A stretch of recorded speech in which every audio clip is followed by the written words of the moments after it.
మన 70 కేజీలు ఉంటే 70 గ్రాముల ప్రోటీన్ మినిమం తినాలి. రికమెండెడ్ 2 గ్రామ్స్ అంటే పౌండ్కి ఒకటంటే అంటే సో అది రికమెండెడ్. సో అది ఏ విధాలుగా వస్తుంది అన్నది మీకు ఒక ఉట్టి గుడ్లతో తినమని అంటలేదు. కానీ మీరు రకరకాలు దాంతో ఎట్లా పప్పు అంటారా, చికెన్ అంటారా, లేకపోతే పాలు అంటారా, you can take. But highest value మీకు గుడ్డు ద్వారా వస్తుంది. అది సో ఇప్పుడు అదే మీరు ఒక గుడ్డు తింటున్నారు అనుకోండి, ఒక 60 గ్రాముల గుడ్డు, పెద్ద లార్జ్ అంటాం మనం, లార్జ్ గుడ్డు దానికి సమానంగా మీకు ప్రోటీన్ కావాలంటే 185-200 ml మిల్క్ తాగాలి. సో గుడ్డు మీకు ఆ గుడ్డు ₹6 అవుతుంది, అది మీకు 12.5 అవుతుంది.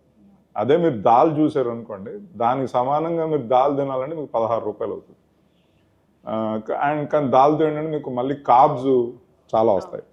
సో ఆ కార్బ్స్ మీరు తింటాం మొదలెడితే మీరు ఎక్సెస్ అయిందంటే మళ్ళీ మీకు లైఫ్ స్టైల్ డిసీజ్, డయాబెటీస్ కానీ, బీపీ కానీ, ఇవన్నీ కూడా ప్రాబ్లమ్స్, ఒబిసిటీ, ఇవన్నీ ఇష్యూస్ కూడా ఉంటాయి. సో అగైన్ మళ్ళీ నేనేమంటుందంటే మీరు ఉట్టి గుడ్డే తినమని నేను అంటలేదు, బట్ గుడ్డు మాత్రం ఫస్ట్ తినాలి, హైయెస్ట్ నెంబర్ 1 గుడ్డు ఉండాలనేది. సో ఫస్ట్ ప్రిఫరెన్స్ అయితే ఎగ్కి ఇవ్వడం బెటర్. ఓకే.